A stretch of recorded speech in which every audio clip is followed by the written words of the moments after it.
সবাইকে শুভেচ্ছা ও ভালোবাসা জানিয়ে আমি আফতাব হালদার আজ শুরু করছি দেশের খবর। ভারসাম্য রাখাই মোদির কাছে একটা বড় চ্যালেঞ্জ। আর্থিক মন্দা কাটাতে আরো বেশি আর্থিক সংস্কারের পথে হাঁটতে হবে।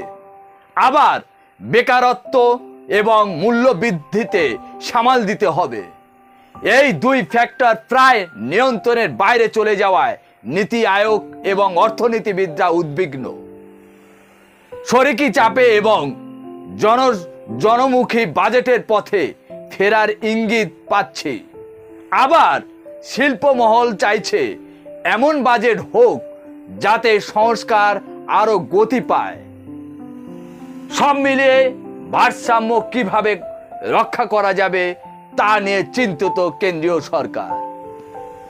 জানা যাচ্ছে যে একদিকে শিল্প, অন্যদিকে জনমুখী বাজেটের ভারসাম্য রক্ষার জন্য প্রাণপণ চেষ্টা করবে বলে বৈঠকে জানিয়েছেন প্রধানমন্ত্রী। বাজেটের আগে অর্থনীতিবিদ ও নীতি আয়োগের কাছে বৈঠক করলেন প্রধানমন্ত্রী নরেন্দ্র মোদী ও অর্থমন্ত্রী নির্মলা সীতারামন। সেখানে নীতি আয়োগের ভাইস চেয়ারম্যান সমন বেরি এবং অন্য সদস্যরাও ছিলেন।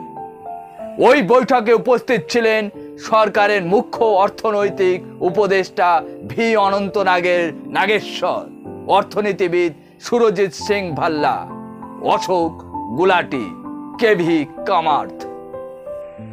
ওই দিন মূলত বাজেটের আগে শিল্পমহল, বণিক সভা, বাণিজ্য সংগঠনগুলির পক্ষ থেকে অর্থমন্ত্রকের কাছে দাবি দেওয়া প্রস্তাব এবং পরামর্শ জমা দেন।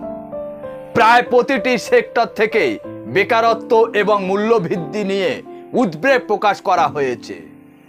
কর্মসংস্থান যে বাড়াতে হবে সেই বার্তা কম বেশি সকলেই দিয়েছে।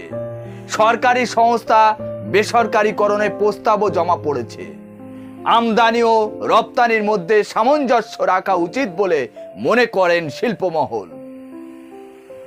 এখন প্রশ্ন হচ্ছে, গত 10 বছরে মোদী সরকারের আমলে বেকারত্ব, মূল্যবৃদ্ধি যে হারে বেড়েছে তা কিভাবে নিয়ন্ত্রণ আনবে?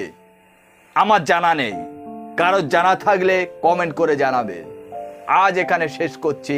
সবাই ভালো থাকবেন, সুস্থ থাকবেন। Tata, bye bye.